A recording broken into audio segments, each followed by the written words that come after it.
안녕하세요. 다비드입니다. 오늘은 도서 워런 버핏 바이블 완결편을 보고 느낀 점에 대해 공유해 보고자 합니다. 워런 버핏 바이블 투자의 본질과 거인들의 사고법. 투자의 진정한 정의는 무엇일까요? 현재의 소비를 포기하고 미래의 구매력을 사는 행위라고 보면 될까요? 우리는 흔히 주식시장을 전광판의 숫자가 오르내리는 게임장이나 일확천금을 노리는 카지노로 오해하곤 합니다. 하지만 워런 버핏이 말하는 투자의 정의는 훨씬 더 까다롭고 본질적입니다. 그는 투자를 장래에 더 많은 구매력을 받으리라는 합리적인 기대에 따라 현재의 구매력을 남에게 이전하는 행위라고 설명합니다.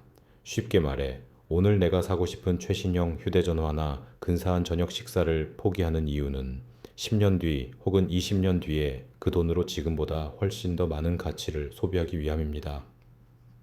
버핏은 19세 때 벤저민 그레이엄에 져서 현명한 투자자를 읽고 나서야 비로소 눈을 씌었던 콩깍지가 떨어져 나갔다고 고백합니다. 주식은 단순히 사고 파는 종이 쪼가리가 아니라 살아 숨쉬는 기업 소유권의 일부라는 사실을 깨달았기 때문입니다. 초보 투자자가 가장 먼저 가져야 할 태도는 시장의 일시적인 인기 투표나 주식 중개인의 화려한 말솜씨를 무시하는 법을 배우는 것입니다. 버핏은 80년 넘게 투자하며 미국 역사의 3분의 1, 즉 30년을 지켜봤지만 시장의 단기적인 변동성에 일희일비하며 성공한 사람은 단 한 번도 보지 못했다고 강조합니다. 주식시장은 단기적으로는 사람들의 선호도를 가늠하는 투표소와 같지만 장기적으로는 기업의 실질적인 가치를 측정하는 저울과 같습니다. 따라서 투자를 시작할 때는 내가 이 기업을 통째로 소유할 만큼 비즈니스 모델을 이해하고 있는가를 스스로에게 물어야 합니다. 이러한 사업가적 관점이 결여된 투자는 결국 투기에 불과하며 장기적인 복리의 혜택을 누릴 수 없습니다. 투자는 단순히 돈을 불리는 기술이 아니라 현재의 인내를 미래의 풍요로 치환하는 철학적 과정임을 명심해야 합니다. 첫째, 찰리 멍거의 역발상, 항상 뒤집어 생각하고 경제적 해자를 구축하라. 찰리 멍거가 평생 투자와 인생의 모토로 삼았던 야코비의 격언, 항상 뒤집어 생각하라, invert, always invert는 초보 투자자들이 리스크를 관리하는 가장 강력한 무기입니다. 멍거는 성공하는 법을 고민하기보다 어떻게 하면 투자에서 처참하게 망할까를 먼저 자문합니다. 그리고 그 망하는 길, 즉 과도한 부채, 이해하지 못하는 복잡한 비즈니스, 신뢰할 수 없는 경영진 등을 리스트업한 뒤 이를 철저히 피하는 전략을 취합니다. 그는 내가 어디서 죽게 될지만 알면 절대 그곳에 가지 않겠다. 는 농담 같은 진리를 통해 치명적인 실수를 피하는 것이 대단한 천재성을 발휘하는 것보다 훨씬 수익률에 보탬이 된다는 점을 역설합니다. 버핏과 멍거가 기업을 선택할 때 가장 먼저 찾는 것은 바로 경제적 해자, 이코노믹 모아트입니다. 중세시대의 성곽 주변에 깊은 구덩이를 파서 적의 침입을 막았듯이 경쟁자들이 감히 넘볼 수 없는 강력한 진입장벽을 가진 기업만이 장기적인 승자가 될 수 있습니다. 코카콜라의 전 세계적인 브랜드 파워, 아메리칸 익스프레스의 네트워크 효과, 혹은 가이코나 코스트코처럼 누구도 따라올 수 없는 낮은 생산 원가 구조가 바로 그 해자의 실체입니다. 멍거는 해자를 계속 다시 만들어야 한다면 그것은 해자가 없는 것과 마찬가지라고 말하며 기술 변화가 너무 빨라 해자가 매일 위협받는 산업은 투자 대상에서 제외합니다. 초보 투자자들은 화려한 성장주에 매료되기보다 수십 년 후에도 이익을 합리적으로 예측할 수 있는 견고한 성을 가진 기업을 찾는 뒤집어 생각하기에 지혜를 배워야 합니다. 어리석은 행동만 하지 않으면 아주 똑똑할 필요도 없다는 멍거의 말은 자본주의 정글에서 살아남는 최고의 명언입니다.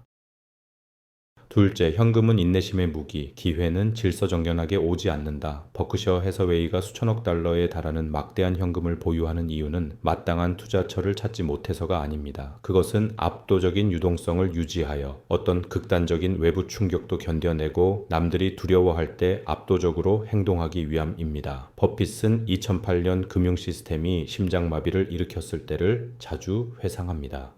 위기가 절정에 달해 모든 투자자가 연방정부만 바라보며 공포에 떨 때 버핏은 미리 준비해둔 막대한 현금을 들고 시장에 들어가 골드만삭스와 GE 등의 자본을 공급하며 시장을 구원하는 동시에 엄청난 수익을 확정지었습니다. 현금은 단순히 수익률이 낮은 자산이 아니라 시장이 광기에 빠졌을 때 나를 지켜주는 방패이자 절호의 기회가 왔을 때 방망이를 휘두를 수 있게 해주는 자유 그 자체입니다. 버핏은 투자를 야구에 비유하며 타석에 들어섰다고 해서 투수가 던지는 모든 공에 스윙할 필요가 없다고 조언합니다. 나에게 가장 유리한 코스, 즉 내가 잘 아는 능력 범위, Circle of Competence 안으로 공이 들어올 때까지 무한정 기다려도 삼진 아웃을 당하지 않는 것이 개인 투자자의 최대 강점입니다. 증권사와 애널리스트들은 수수료를 벌기 위해 끊임없이 매매를 부추기며 주식시장을 카지노처럼 만들지만 버핏은 58년 동안 버크셔를 경영하며 정말 훌륭한 결정은 약 12건, 즉 5년에 한 번 꼴이었다고 고백합니다. 기회는 질서정연하게 오지 않으며 매우 불규칙한 방식으로 찾아온다는 그의 말처럼 아주 가끔 찾아오는 보물 같은 기회를 잡으려면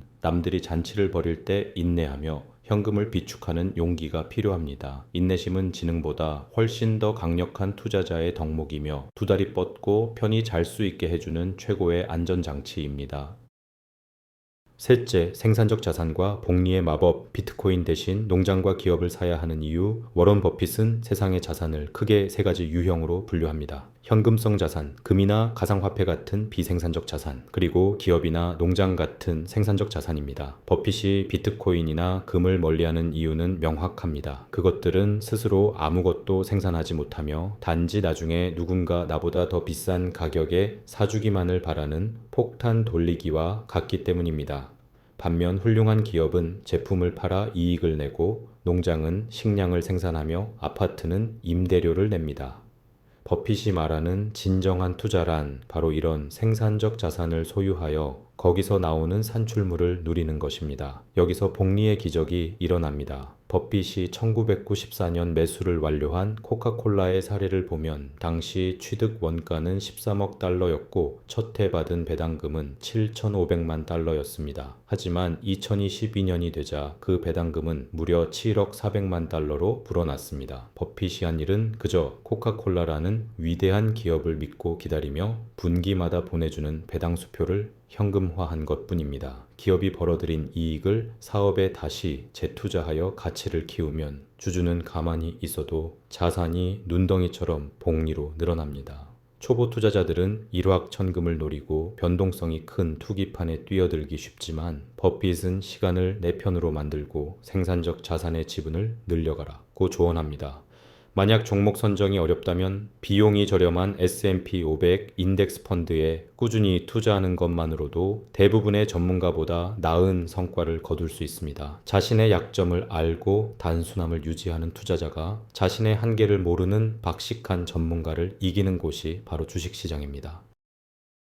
이제 정리해 보겠습니다. 최고의 투자는 자신에게 하는 것이다. 심리를 다스리고 평생 학습하라. 워런 버핏 바이블의 마지막 교훈은 기술적인 분석이나 경제 지표보다 투자자의 심리와 사고방식이 성공의 당락을 결정한다는 점입니다. 버핏은 인생을 감정 없이 살아서는 안 되지만 투자와 사업을 판단할 때는 반드시 감정을 배제해야 한다고 단호하게 말합니다. 찰리 멍거 역시 인간의 본성이 미치는 심리적 요소를 이해하는 것이 투자의 핵심이라고 강조했습니다. 사람들은 이웃이 돈을 버는 모습에 자극받아 영문도 모른 채 투기에 뛰어들고 사기꾼들의 먹잇감이 되곤 합니다. 하지만 우리는 좁은 영역에서나마 남들보다 더 많이 파악하고 빈번하게 매매하려는 충동을 억제하며 승산이 높아질 때까지 기다릴 줄 알아야 합니다.